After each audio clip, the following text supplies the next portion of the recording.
Have you ever walked into an old building and just felt something? You know, Yeah. like a distinct chill or maybe an undeniable presence. Or perhaps just a lingering story in the air that seems to, I don't know, whisper from the past. It's a surprisingly common experience, actually.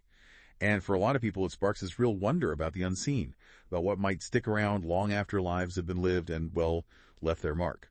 Well, today on The Deep Dive, we're taking that exact curiosity, and we're heading out on an immersive journey into the intriguing and often pretty chilling world of Connecticut's most reportedly haunted places. Our mission for this deep dive is basically to guide you through some key historical sites, unpack these often tragic tales, and really examine the mysterious phenomena that have captivated imaginations across Connecticut, sometimes for generations. We've pulled together a really fascinating stack of sources for this exploration. We've got detailed articles, comprehensive listings from places like Connecticut's Real Haunted Places and the 11 most haunted places in Connecticut. And these sources are just absolutely brimming with eyewitness accounts, you know, compelling local legends, detailed historical context. It's quite a collection. And we'll also be delving into that really widely recognized film, The Haunting in Connecticut. We're going to meticulously examine its alleged factual basis using info from Wikipedia and some other critical analyses too. What these sources give us, when you put them all together, is this rich tapestry of reported experiences. They range from like subtle whispers and inexplicable cold spots all the way up to full-blown apparitions and even those big dramatic cinematic interpretations. So our goal is to go beyond just, listing spooky places. We want to unpack what precisely makes these locations so captivating. We want to understand the different types of encounters people report. And we're going to really drill down into one of the most famous and certainly most controversial cases that even inspired a major Hollywood movie. This deep dive, it's really about understanding the enduring stories and the profound intrigue behind them. We want to offer you a shortcut to being truly well-informed on this uniquely spooky subject. It really is a journey into a state where the past doesn't just sort of fade away. It seems to actively linger, sometimes quite dramatically, sometimes really subtly. What's fascinating, I think, is how deeply woven these narratives are into Connecticut's very fabric. It suggests this continuous, almost, unbroken line between history and mystery. Okay, let's unpack this a bit more then. Our sources, they paint this picture of Connecticut that isn't just like quaint towns and charming coastlines. Apparently, it's a landscape just teeming with paranormal activity. Yeah. So what's the general vibe our sources give us about the sheer prevalence and the nature of hauntings across the state? Well, what's immediately striking is how incredibly widespread the reported phenomena are. I mean, they're really not confined to one specific type of location or even a single historical period. Our sources, they broadly categorize these haunted locales as ranging from, private homes, historic inns, isolated lighthouses, all the way to major roadways, dense wooded areas, and even public institutions. It's this consistent theme that ghosts and spirits don't seem to discriminate when it comes to where they choose to show up. Right, so it's not just the classic creepy old mansion stereotype then. Not at all. I mean, we're talking about everything from, say, lake compounds, the oldest operating theme park in the U.S., reportedly haunted by a girl who drowned there, to former industrial sites like the Remington Arms Factory, public libraries, and even just desolate, winding roads where maybe a tragic accident happened. This sheer variety, this wide scope, it really suggests a deeply ingrained cultural belief in the paranormal throughout the state. It indicates that people are seeing and hearing things in almost every conceivable environment, from the most intimate private spaces to the most public ones. And when you say seeing and hearing things, are we talking about the usual ghost story stuff? Or are there surprising, maybe unexpected types of encounters people are reporting? Do the sources suggest any patterns? Or is it just a wild mix, depending on the location? And maybe more interestingly, do these reports line up with any common theories about paranormal activity? It's definitely quite a mix, comprehensive one, but there are certainly common threads that pop up across these reports. That allows us to see some patterns in how these, purported energies manifest. We frequently hear about the classic paranormal tropes, right? Disembodied voices, whispers, sometimes shouts, even full sentences caught on audio recordings. Unexplained footsteps are another really common one, often heard on stairs or in empty hallways, that kind of thing. Yeah, the classics. Exactly. And of course, apparitions. These visual things that can take many forms. Sometimes they're just fleeting, shadowy figures that vanish as quickly as they appear. Other times, people report seeing distinct, specific historical figures, maybe dressed in period clothing, going about their former routines. Or sometimes it's just a generic presence that people feel is there, often accompanied by that sense of unease. That feeling of being watched. Precisely.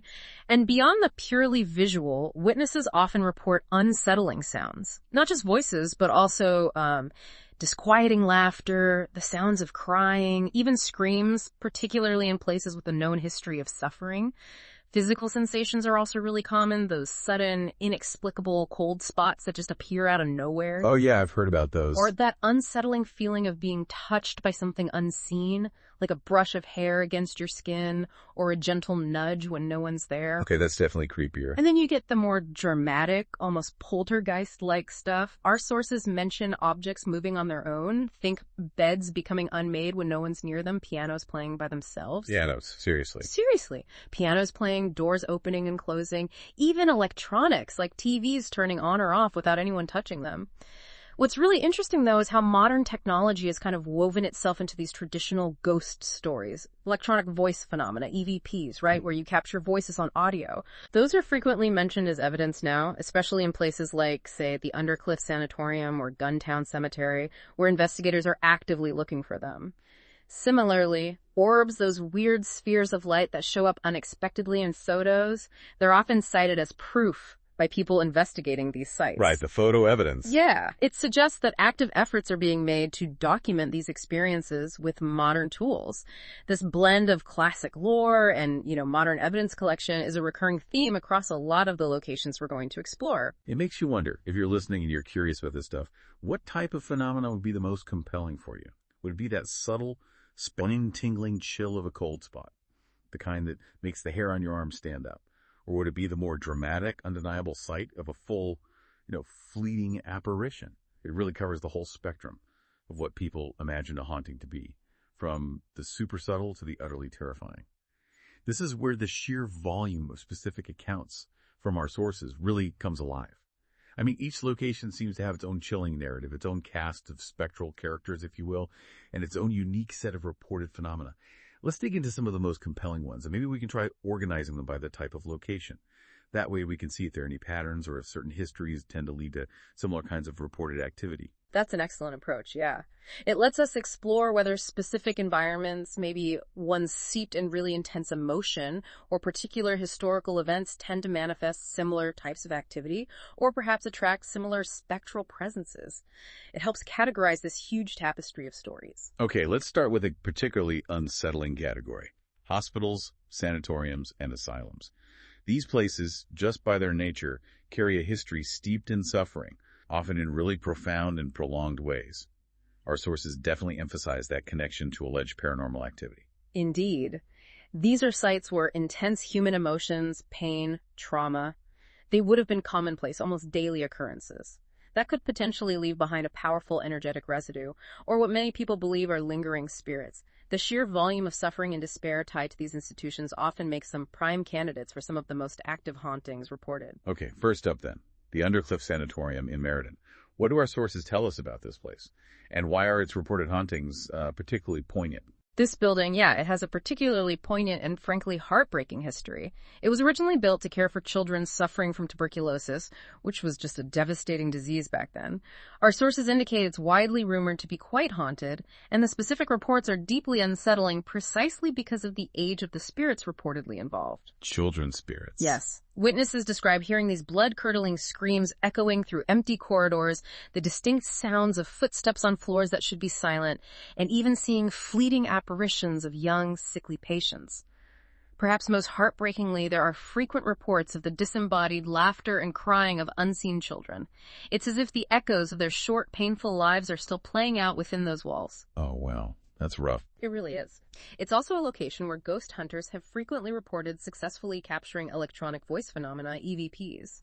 It suggests that whispers and voices from these past lives are maybe still present and can be recorded. This consistent focus on child-related phenomena in places of historical suffering, like Undercliff, isn't just unsettling, it taps right into our collective empathy for lost innocence. It makes you question if certain types of trauma resonate more deeply in the fabric of a place, That's truly chilling, yeah. The idea of children's spirits lingering like that. And from those profound, tragic echoes of Undercliff, let's shift focus to another medical facility, the Seaside Sanatorium in Waterford. What unique layers of history does it present? And how do its reported hauntings differ or maybe align with Undercliff? Well, the Seaside Sanatorium, originally built in the 1930s, also started as a facility for children with tuberculosis, so it carries that same initial layer of childhood suffering. But over the years, its use evolved significantly. It later served as a home for the elderly, then a general hospital, and finally a facility for the mentally impaired. So multiple layers of history there. Exactly. It means it's accumulated layers upon layers of diverse human experience, chronic illness, and intense emotion. Paranormal investigators have frequently reported capturing orbs and photos there, often interpreted as spirit energy. And like Undercliff, electronic voice phenomena are often detected by those using recording gear. The layering of human suffering across different populations, from sick kids to the elderly and the mentally impaired over decades, could very well contribute to a strong sense of residual energy, or maybe the lingering presence of multiple distinct spirits. It's a site where the very air might just hold imprints of many different lives and their struggles. And then we have Fairfield Hills State Hospital in Newtown. Our sources describe this one with a pretty stark phrase, having a dark and ugly history. That immediately raises a huge red flag, suggesting a different kind of trauma altogether. Absolutely. Fairfield Hills is presented as one of Connecticut's most haunted places, precisely because of its history of truly barbaric and inhumane treatments inflicted on its patients. Our sources detail practices like psychosurgery, crude hydrotherapy, electric shock therapy, even unauthorized full frontal lobotomies, just horrific stuff. Unbelievable. Beyond these cruel treatments, the institution tragically saw countless suicides and suspicious deaths, creating what one source grimly calls the perfect recipe for some restless spirits. Visitors to the sprawling and now abandoned hospital grounds commonly report hearing disembodied voices, agonizing screams, the sounds of crying, which are widely presumed to be the spirits of long-dead patients, sort of reliving the agony of their so-called treatment. Well, that's a horrifying thought. It is. There are also multiple reports of apparitions dressed in white roaming the grounds, believed to be a mix of former staff and patients still bound to the hospital in death. This location really highlights that intersection of historical trauma and alleged paranormal activity, where the past suffering is so intense it seems to manifest in tangible, visceral ways. It's a place where the very air feels heavy with the echoes of profound injustice. The idea of patients reliving their agony, it's profoundly disturbing. Like, their suffering just imprinted itself on the very walls. And if that wasn't enough, we need to talk about Norwich State Hospital in Preston, a site described as having an even more intense and pervasive haunting. Norwich State Hospital is indeed described as, well, without a doubt, one of the most haunted hospitals in the country, a true epicenter of alleged paranormal activity. It opened back in 1904 with just 95 patients, but expanded significantly over the decades to include 20 buildings, eventually housing around 2,000 patients. This included people with mental illness, tuberculosis, chemical dependency, a real mix. The first recorded death happened in its opening year, a suicide, and 2 employees tragically died in a hot water explosion in 1919.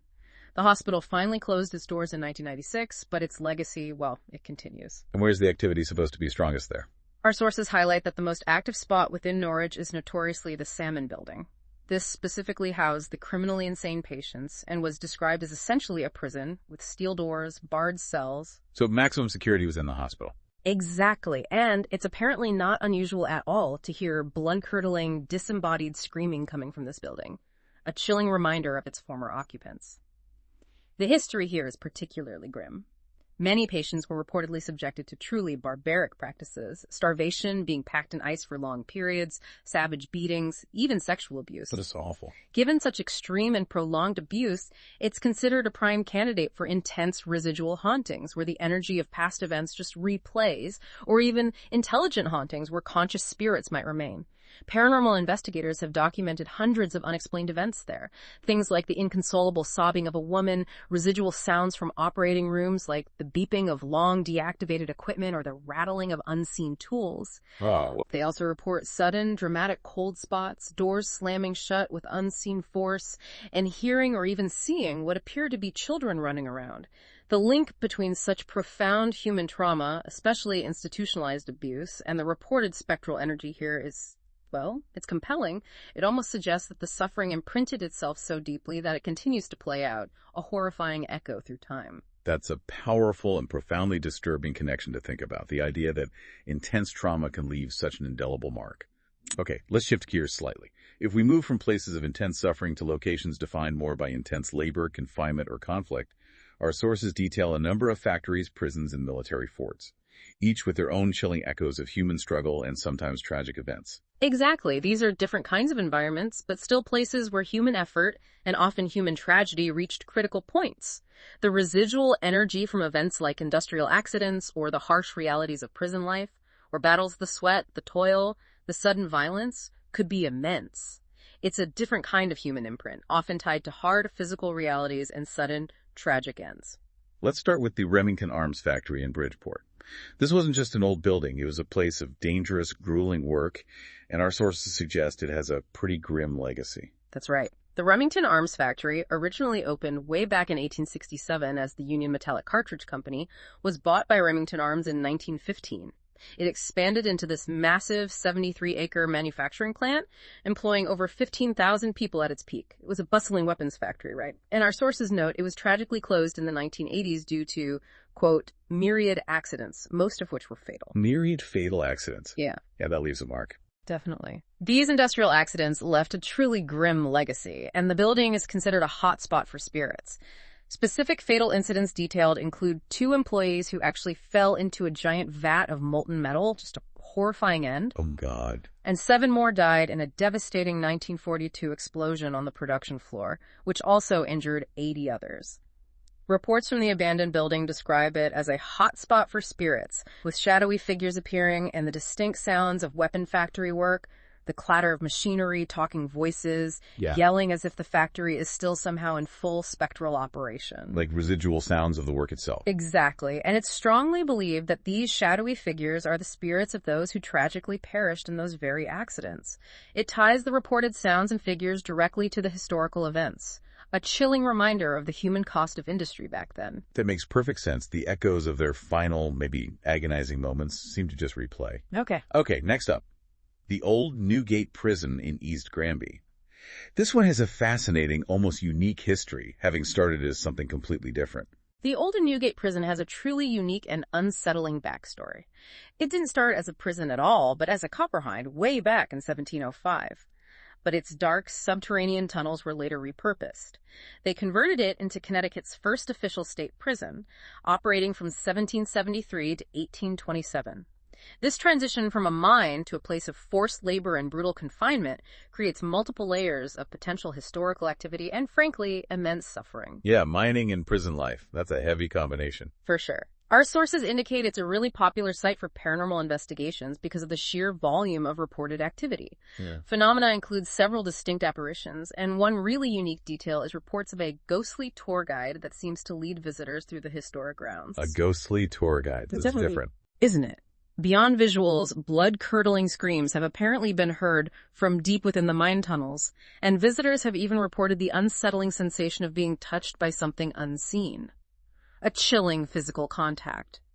The cumulative human experience here, from the hard, dangerous labor of mining to the despair and brutal conditions of being an early American prisoner, likely contributes heavily to its reputation as a deeply haunted place. And shifting from confinement to conflict, we have Fort Nathan Hale in New Haven.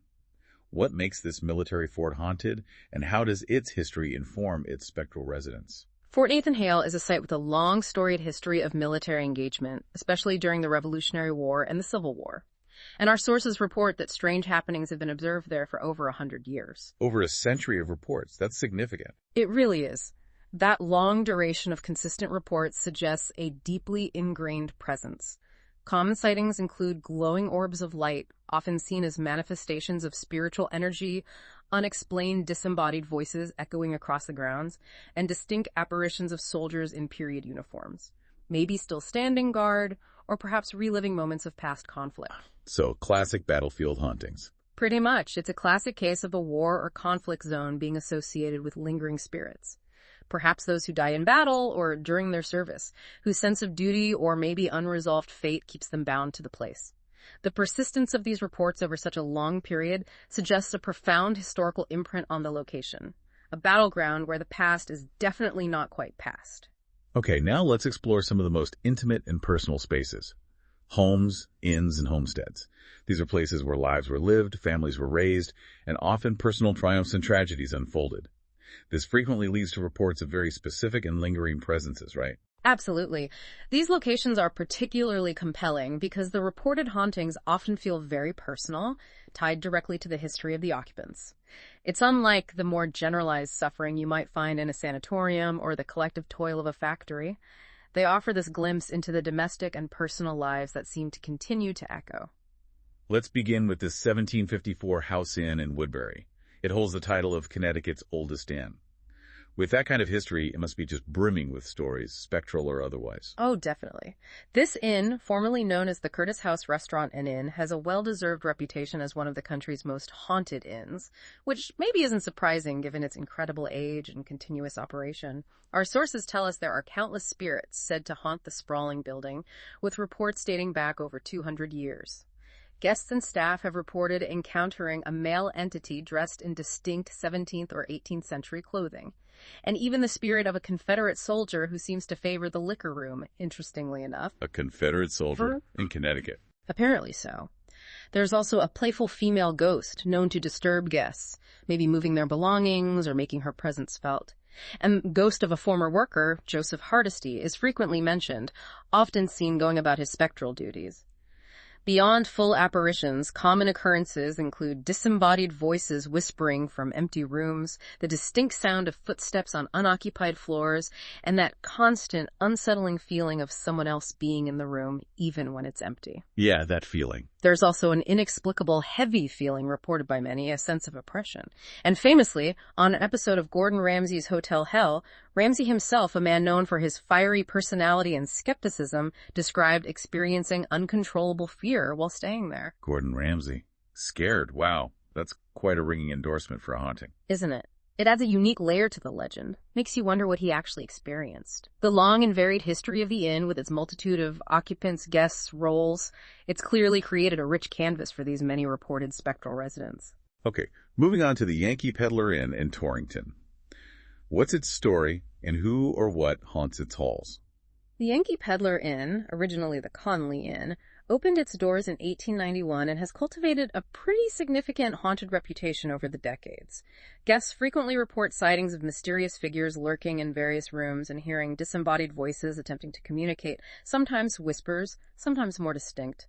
Perhaps the most persistent and well-known spirit is Alice Conley, the original owner. She's rumored to have tragically died right there in room 353. Ah, the specific room trope. Exactly. She supposedly still checks on her beloved hotel and is particularly active in that specific room. A female apparition has been seen there, and distinct, unexplainable smells like old perfume or a faint floral aroma are often reported, as if her lingering essence is still present, and adding a tangible, eerie detail to her presence. Alice Conley's antique rocking chair is located in the hotel lobby.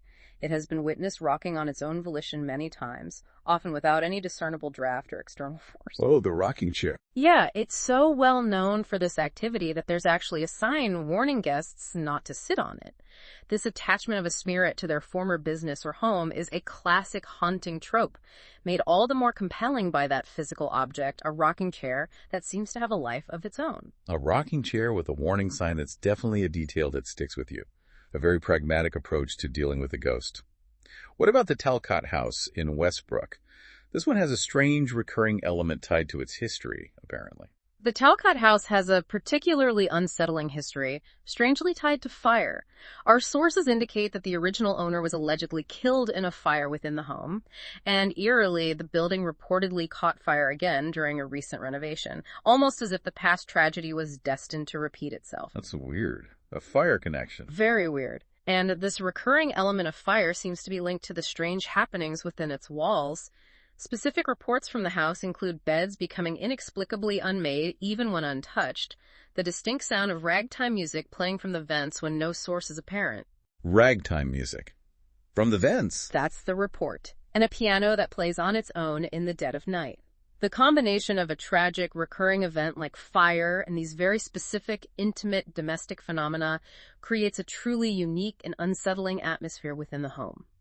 It suggests either a residual haunting of past routines or maybe an intelligent spirit interacting with its former environment. That's fascinating how the events seem to mirror each other. Okay, let's touch upon the Bush Holly House in Coast Cobb. This one carries a darker, more painful historical resonance connected to a significant period in American history. Yes, the Bush Holly House highlights a much darker, more painful aspect of history tied to a haunting. It really urges us to reflect on historical injustices. Before Connecticut abolished slavery, the owners of this home owned slaves who lived in the attic. That attic is now preserved as a museum display, starkly illustrating those difficult times. The house is believed to be haunted by the ghost of a young girl who was once a slave on the property. Her spirit is known to linger specifically in the old wash house of the Bush Holly House.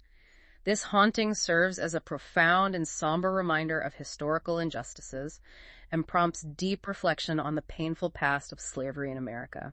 It gives a voice, or at least a presence, to those whose lives were so brutally constrained. A somber and incredibly important connection. It brings history to life in a way that really makes you reflect. What about the Daniel Benton homestead in Tolland?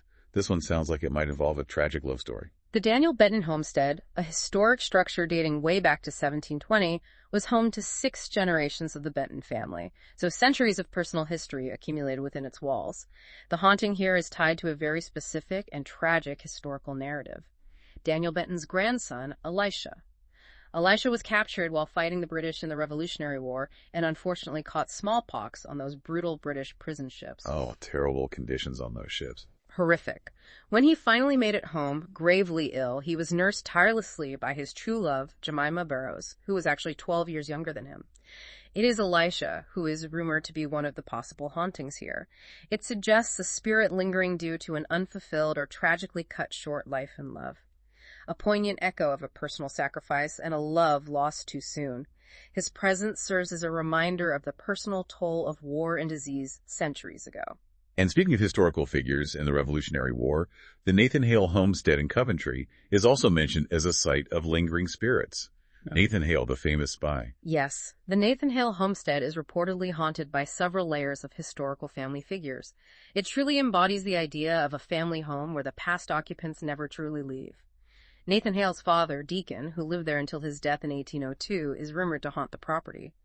His distinct apparition has apparently been seen in colonial clothing, as if he's still overseeing his family's domain. There's also a ghostly lady in white, believed to be a servant, often seen sweeping the floors and cleaning a residual echo of her daily duties. A working ghost. Seems like it. Additionally, Nathan's brother, Joseph Hale, who was captured and imprisoned during the Revolutionary War, adds another layer of historical entanglement and potential suffering to the site, with reports suggesting his presence as well. The presence of these figures, deeply connected to a significant historical event like the Revolutionary War and its personal cost, creates this powerful sense of the past lingering on, like a living museum of their lives and times. Like the whole family is still there in some form, tied to the very essence of the home. But not all ghosts are reported to be terrifying or tragic, though, right? What about Homespun Farm in Griswold? That's an excellent point. Not all spectral presences are menacing. Some seem quite benign, almost comforting, based on the reports. Homespun Farm is reportedly haunted by just such a presence. The friendly ghost Old Man Simon. He was one of the farm's original owners, Simon Brewster. He's been seen apparently watching over the tending of the garden area and orchards, like a silent, benevolent guardian. Just checking on his crops. It seems that way. Reports also mention hearing Simon's wife going up the stairs in the house, a domestic echo of her presence. This offers a different, more gentle side to spectral personalities, one that isn't frightening, but rather a comforting, lingering presence overseeing their former home and land, perhaps still tending to the life they built. That's actually a comforting thought, a friendly spectral presence still attached to the land they loved.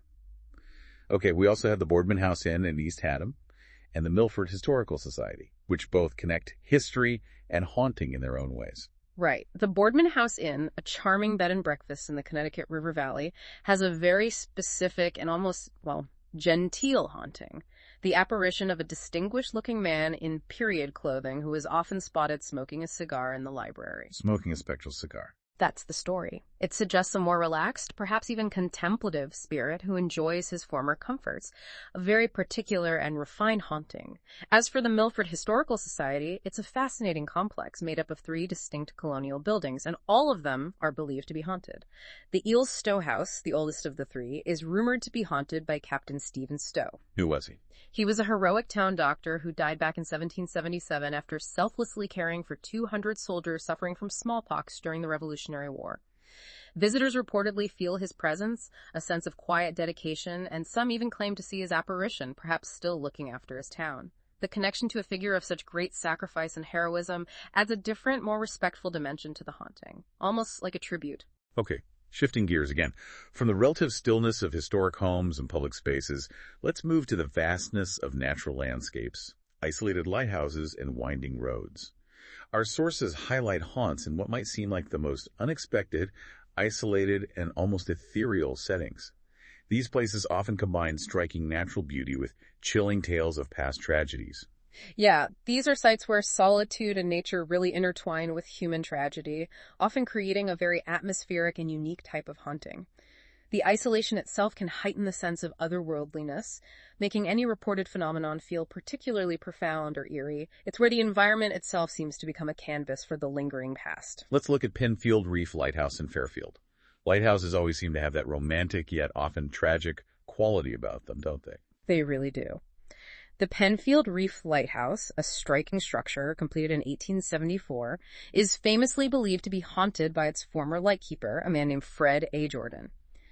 In 1916, Jordan tragically died while trying to row to shore from the isolated lighthouse to see his family for Christmas. His rowboat capsized in rough seas, and sadly, his body wasn't found until 3 months later. Oh, how awful. Trying to get home for Christmas? Exactly. Following his death, apparitions of him began to appear, often originating directly from his former room within the lighthouse.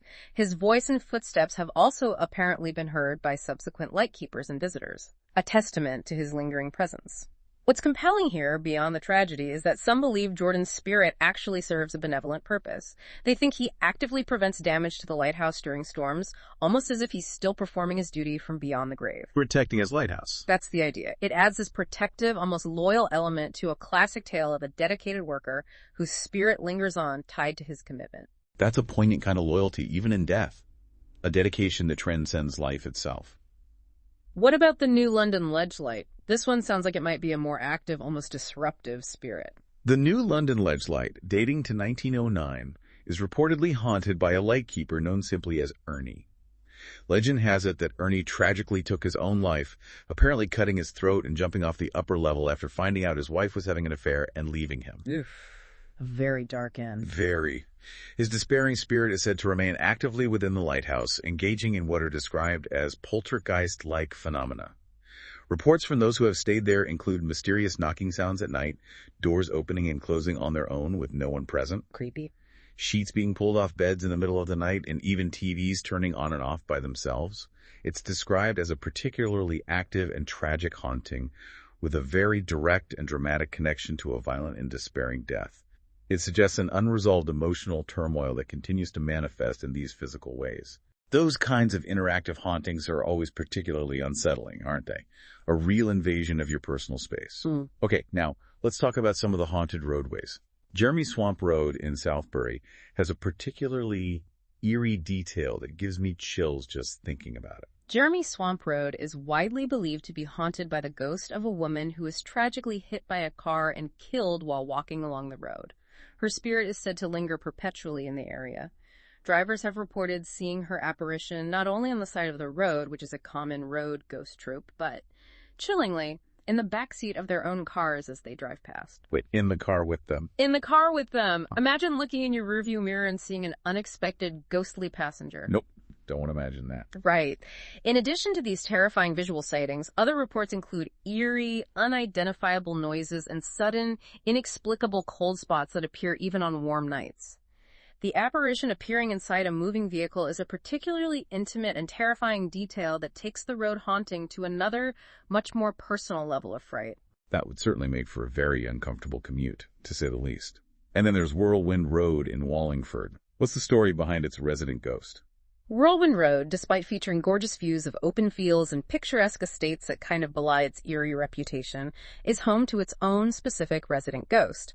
Legend says a woman's spirit appears on the road, described as being soaking wet, having tragically drowned herself after being left at the altar.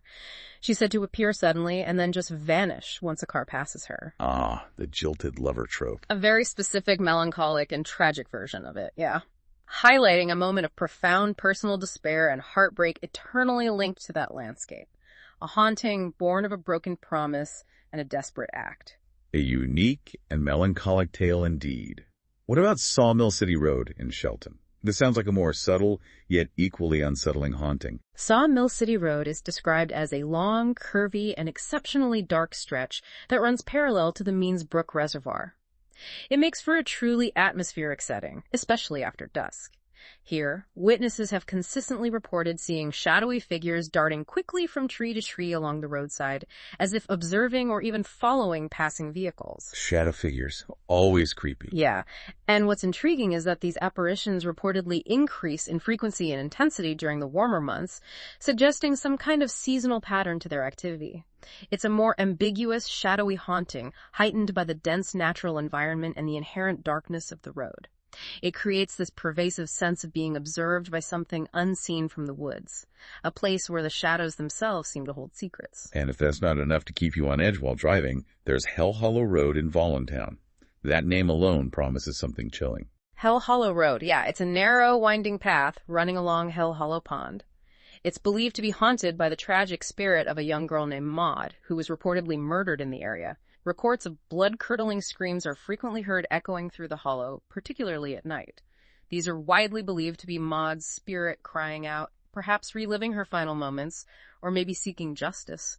It's a visceral, auditory haunting directly tied to a violent and tragic death, a place where the very landscape seems to carry the imprint of suffering. And then we kind of veer into urban legends and maybe even cryptids with Downs Road in Hamden. This one sounds like a truly bizarre mix of folklore and fear. Downs Road, which is tellingly closed on both ends, isolating it from the main roads, is filled with the eerie ruins of former homes. That creates an immediate sense of decay and abandonment right off the bat. This road presents a wilder, more eclectic mix of urban legends and reported sightings. One of the most famous stories is that of the Downs Road Monster, which some believe was an albino horse, a ghostly steed appearing from the mists. An albino horse monster. Okay. Right. Beyond that, there are reports of other ghostly apparitions, and perhaps most infamously, strange creatures known as melonheads. These are rumored to be deformed individuals or beings that leave inexplicable claw marks on cars that dare to park in the area overnight. Melonheads. Leaving claw mark. That's the legend.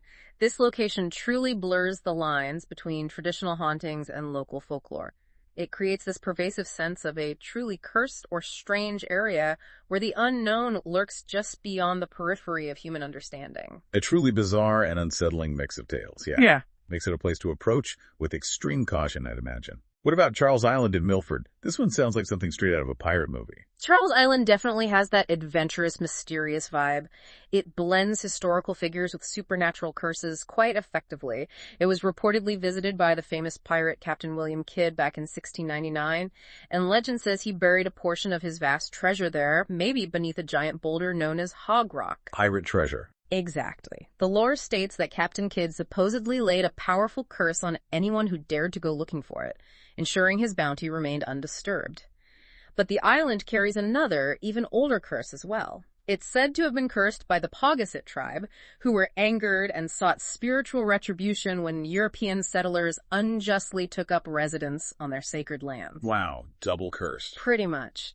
This unique blend of pirate lore, the thrill of treasure hunting, and ancient indigenous curses makes it a truly intriguing and potentially spiritually dangerous site. A place where history, greed, and ancient grievances all intertwine. And finally, in this section, a particularly fantastical and almost comical tale from Bruce Park in Greenwich. This sounds more like a modern campfire story than anything else. Bruce Park has a story that definitely stands out for its sheer imaginative quality. It apparently originated from a group of teens at the park's picnic grounds back in the mid-1990s. They reported encountering the ghost of a woman who, instead of a head, had a collection of snakes. A snake-headed ghost. Like Medusa. Sort of, yeah. This truly unique and grotesque ghostly woman supposedly made a dramatic appearance and hissed menacingly at the teens when they became too loud during their picnic, causing them to flee the park in terror. It's definitely a more fantastical, unique, and perhaps modern urban legend. It stands apart from the more traditional apparitions and shows how local lore can evolve to become truly bizarre and memorable. Okay, moving beyond residences and natural landscapes, our sources also identify hauntings in public and cultural buildings, places you might not initially expect to encounter spectral activity. We're talking libraries, state capitals, even opera houses. These are places of gathering, learning, governance, which makes the idea of them being haunted particularly intriguing. These locations are indeed intriguing precisely because they are places of public gathering, learning, and governance, sites of community and civic life. The idea of them being haunted suggests that maybe echoes of their past functions, or the prominent figures associated with them, or even just the collective energy of the crowds they once hosted, continue to linger somehow. It offers a different perspective on how a place can retain an energetic imprint. Let's start with the Deep River Public Library. You'd normally expect quiet there, not disembodied voices or unseen presences. Indeed. The Deep River Public Library is housed in this beautifully preserved 1881 building, which was originally the stately home of a banker named Richard Pratt Spencer and his family. It only became a public library in 1933. Our sources specifically point out that it's the original, older part of the building that is believed to be haunted. Visitors and staff have reported hearing distinct, disembodied voices whispering from empty rooms, eerie, unidentifiable noises that seem to have no source, and that distinct feeling that invisible entities are present, often causing a sudden chill or that sense of being watched. The notion of a place dedicated to quiet study, reflection, and knowledge, being a site of such active, disembodied activity, is certainly an unexpected and compelling contrast. It adds a layer of mystery to the pursuit of knowledge, doesn't it? It really does. And how about the Church of Eternal Light in Bristol? A religious building, also reportedly haunted, which seems to add yet another layer of spiritual intrigue. The Church of Eternal Light has a history rooted even further back than its current religious function. It was originally a schoolhouse when it opened way back in 1884. It's widely rumored to be haunted by a ghostly face that mysteriously appears and disappears in the windows of the bell tower like a silent, watchful presence. People have also reported seeing spirit orbs here, captured both by camera and sometimes with the naked eye. Any idea who the ghost might be? Well, the exact identity isn't definitively certain, but one intriguing story suggests it could be the spirit of a parishioner who was tragically struck by lightning right on the very front steps of the church.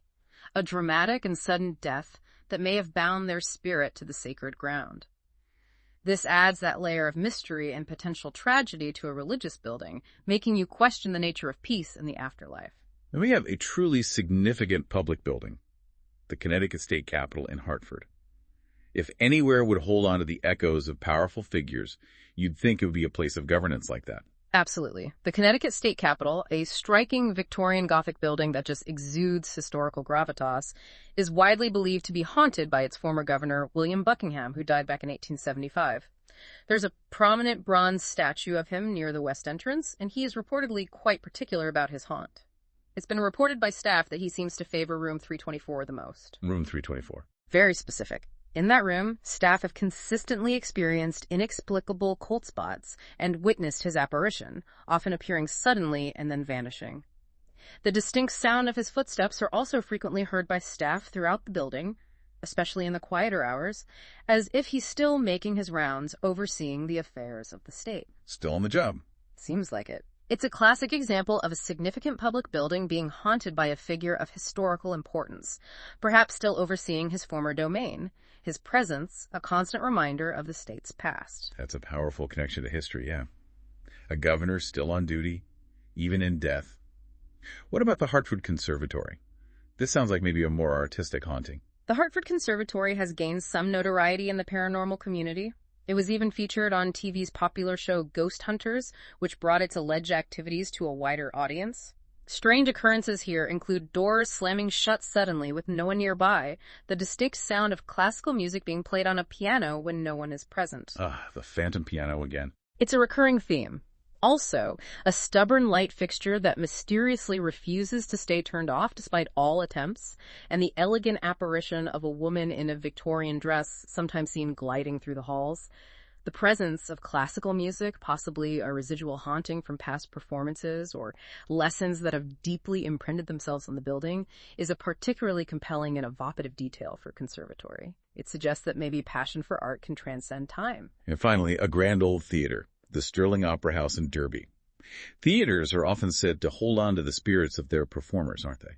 They are, and the Sterling Opera House is a truly grand building. Dates back to 1889, holds a significant place on the National Register of Historic Places since 1968. It once welcomed world-class performers like the legendary Harry Houdini and the beloved comedian Red Skelton to its stage before falling into disuse and becoming abandoned in the 1960s. Like the Hartford Conservatory, it was featured on Ghost Hunters back in 2011, further cementing its reputation. What's particularly interesting about this location, though, is that there are no reported deaths associated with the Sterling Opera House itself. No deaths, but still haunted. Exactly, which often defies the common assumption that a death must occur for a haunting to take hold. Yet, despite this, it has a multitude of reported phenomena. The spirit of its namesake, Charles Sterling, is said to be lurking there. There are reports of a boy named Andy playing with a soccer ball up in the balcony seats. A ghostly soccer game. Apparently. As well as sightings of shadowy figures, mysterious child handprints appearing on surfaces, glowing orbs, and distinct figures in Victorian-era clothing appearing in photographs taken by visitors and investigators. It's an intriguing case of a haunted theater where the performers are now spectral, continuing to entertain, or perhaps just exist, in their abandoned, yet still somehow vibrant space. That lack of a direct death connection is certainly notable. Makes it a compelling case for maybe a different kind of energetic imprint. Okay, as we start to wind down this broad overview of Connecticut's haunted landscape, our sources mention a couple of other noteworthy haunts that don't quite fit neatly into the previous categories, yet they're equally compelling, perhaps even more so because of their unique peculiarities. Right, these final locations offer some unique twists on the classic haunting narrative, including one that delves into the challenging and often frustrating aspects of paranormal claims themselves.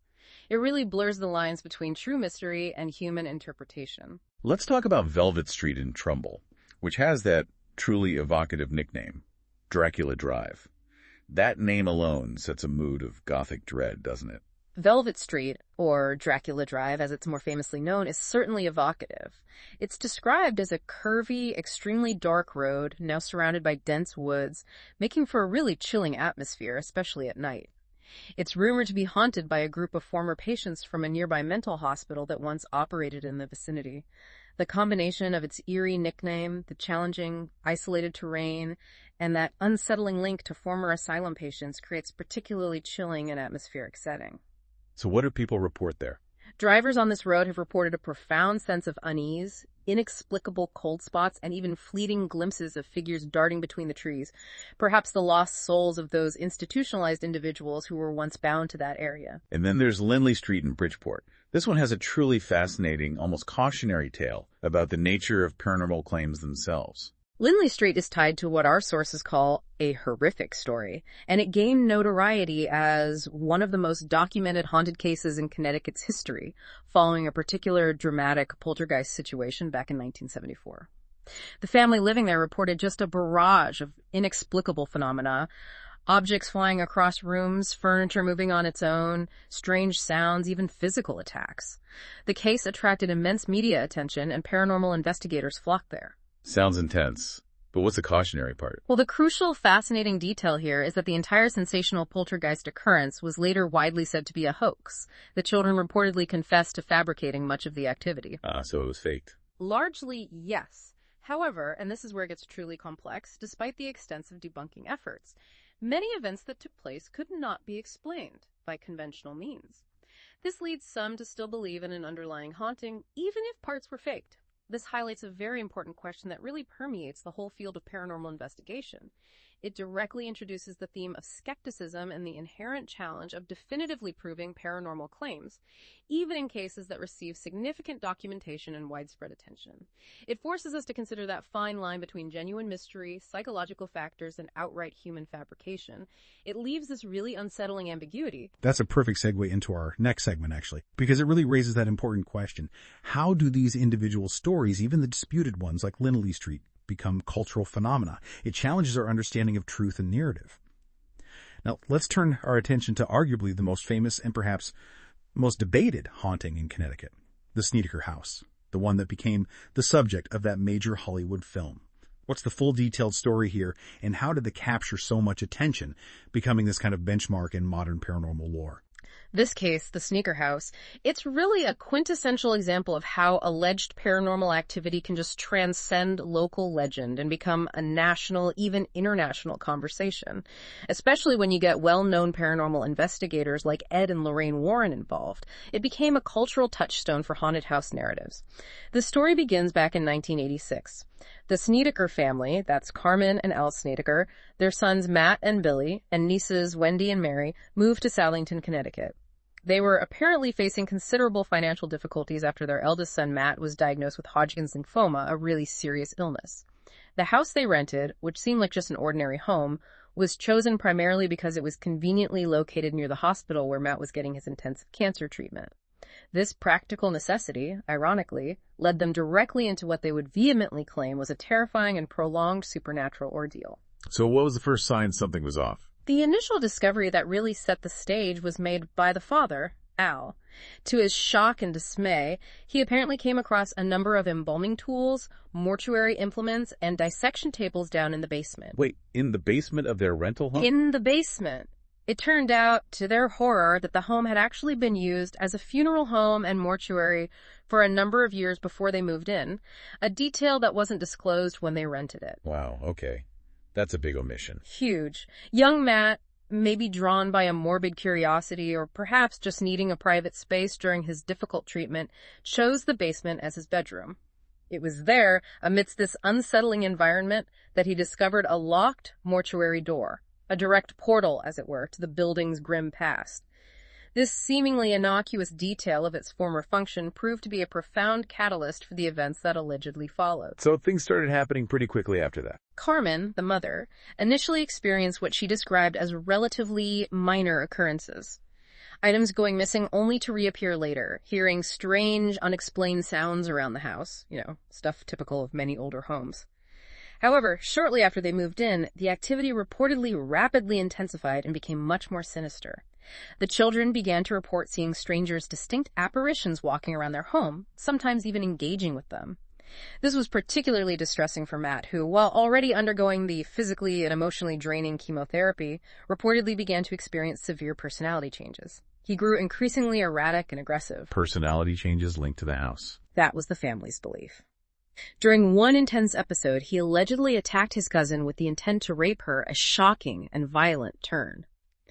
The family had him arrested and hospitalized, where he was later diagnosed as schizophrenic. Although he reportedly started to get better with treatment, his condition deteriorated sharply again once he returned home to the house. This led the family to strongly believe that the house itself and the entities within it were directly influencing him and exacerbating his illness. So that's when they called in the Warrens. Exactly. With the paranormal activity continuing relentlessly and the family becoming increasingly terrified and desperate, they eventually reached out to Ed and Lorraine Warren. The Warrens, already famous for cases like Amityville, became deeply involved.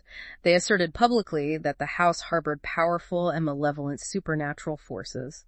They claimed that the morticians who had operated the funeral home there had engaged in illicit practices, specifically necromancy. Necromancy, like trying to raise the dead. In this context, practices attempting to communicate with or even raise the dead, often with a malevolent intent. The Warrens believed this bound tormented souls to the property.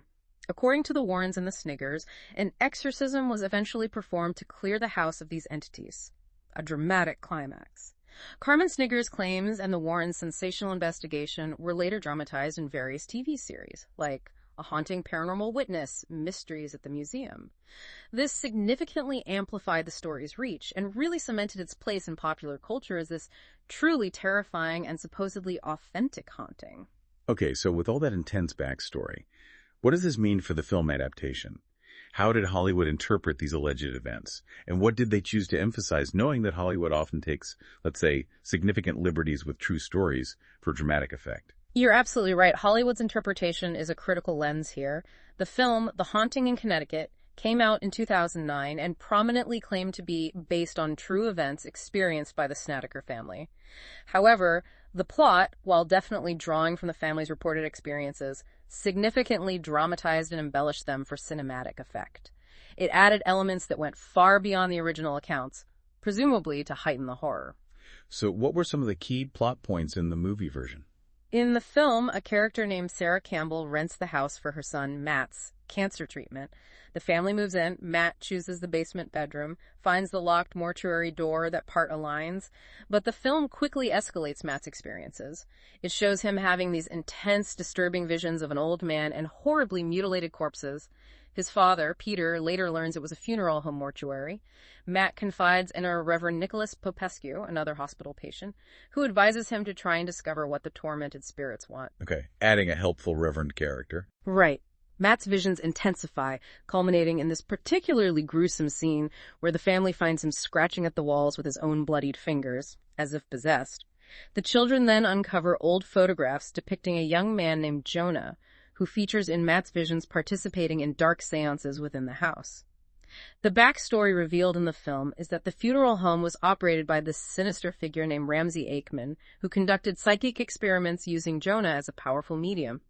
During one particularly malevolent seance, all participants, including Aikman, mysteriously died, and Jonah himself inexplicably disappeared.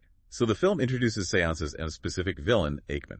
Exactly. Reverend Nicholas theorizes Aikman practiced necromancy, binding souls to the house through dark rituals, and that these trapped spirits are causing the torment. Nicholas then actively seeks out and dramatically removes human remains, corpses illicitly kept within the walls from the property. The film portrays Matt being hospitalized again after finding Aikman's dark symbols mysteriously carved into his skin. While hospitalized, Matt and Nicholas experience shared visions of the seance deaths and Jonah's tragic fate, revealing Jonah was trapped and incinerated in the mortuary's crematory by a malevolent force. The climax sees Matt, despite his near-death state from cancer, courageously returning to the house, uncovering more hidden corpses and setting them on fire to try and release the souls. In a dramatic resolution, Matt envisions Jonah leading him to the afterlife, but he heroically returns to his body upon hearing his mother's voice. Jonah's spirit finally departs peacefully. And the ending. Astonishingly, the film ends with Matt's cancer miraculously disappearing, and the house being rebuilt, resold, with no further hauntings reported. A much tidier and, frankly, more fantastical ending than reality often provides. Yeah, the miraculous cancer cure definitely sounds like a Hollywood addition. So the film really leaned into the more dramatic and supernatural elements, adding details like the necromancy, the specific villain, the hidden bodies, and that resolution for Matt's cancer, none of which were part of the family's direct claims. More likely. So how did this cinematic interpretation actually fare with audiences and critics? Was it a hit, or did its embellishments draw criticism? Well, the film, directed by Peter Cornwell, starred Virginia Madsen as Sarah and Kyle Gallner as Matt. It was primarily shot in Canada, doubling for Connecticut. Financially, it was quite a box office success for its genre. It grossed around $78.8 million worldwide on a modest $10 million budget, so audiences were definitely drawn to the premise. Critically, however, it received generally unfavorable reviews.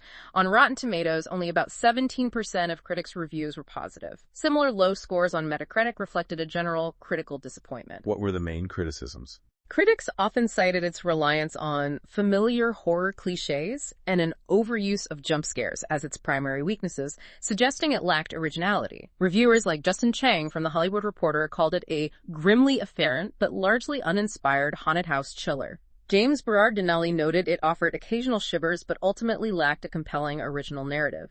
Despite this, the performances, particularly from Virginia Madsen and Kyle Gallner, often received praise. Even Roger Ebert, in a 2-star review, called the film technically proficient and well acted, acknowledging the craft despite its perceived shortcomings. Interesting. So a commercial success, but critical dud, basically. How about home media? Did it find an audience there? Oh yeah, on the home media front, it was very successful. It debuted at #1 on the DVD and Blu-ray charts, selling a remarkable 1.5 million units in its first week alone. That really demonstrates its appeal to the horror movie audience.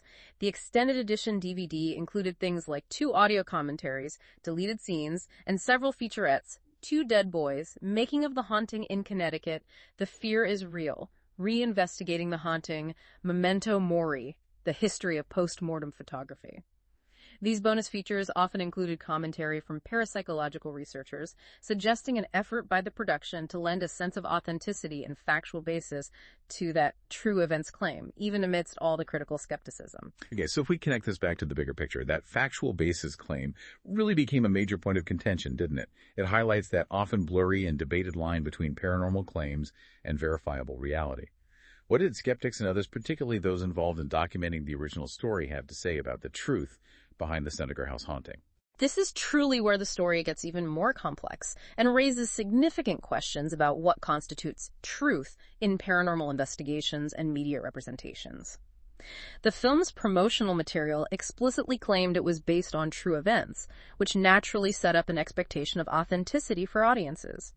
However, skeptical investigators have widely and publicly disputed the validity of the Snicker family story and, importantly, the Warrens' interpretation of it. Like who, for example? For instance, Benjamin Radford, a well-known skeptical investigator and author, rigorously examined the claims. He concluded that there was little or no proof that anything supernatural occurred at the house, suggesting the alleged events lacked any independent corroboration beyond the family's and the Warrens' own accounts. Even more damningly, author Ray Garton, who was hired by the Warrens themselves to co-write their book on the case, In a Dark Place. The story of a true haunting later made a pretty startling revelation. What did he say?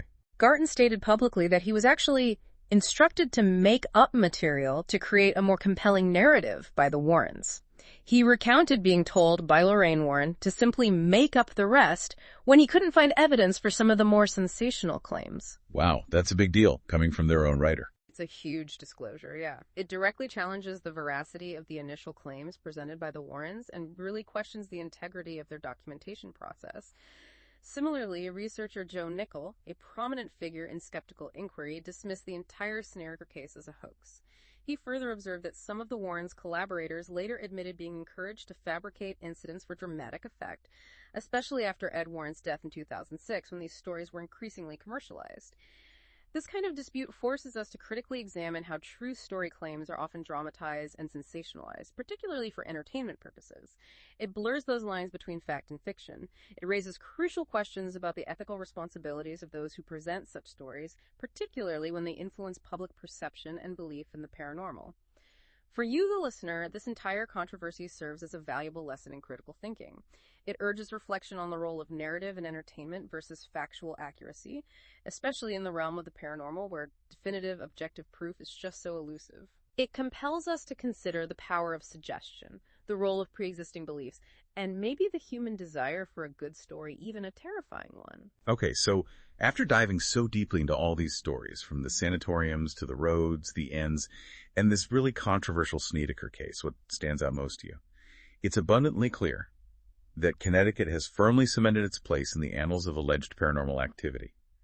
From these tragic tales woven into the very fabric of old buildings and serene landscapes, to a highly publicized case like the Snedeker House that so powerfully blurred the lines between reported fact and Hollywood fiction. Well, I think it raises this really important question. Regardless of one's personal belief in the supernatural, what does our enduring fascination with these haunted places tell us about human nature itself, about our relationship with history, and our inherent curiosity about the unknown? We seem to be drawn to these locations, perhaps seeking a connection to the past, maybe a thrilling experience, or even some kind of profound validation for our deepest fears and curiosities about what lies beyond death. It speaks to this universal human impulse to confront the mysterious, I think. So the next time you visit a historic site in Connecticut, or maybe drive down one of those dark, winding roads we talked about, or even just hear a strange creak in your own home, consider not just the chilling stories you've heard today, but also the deeper questions they provoke. Is it simply history echoing through time? Is a powerful psychological suggestion playing tricks on our minds? Or is there perhaps something truly profound and beyond our current understanding that draws us so powerfully to these haunted places? Perhaps the most enduring mystery isn't what haunts these places, but why we as humans are so compelled to seek them out, to listen to their whispers, and to try again and again to understand their secrets in the first place.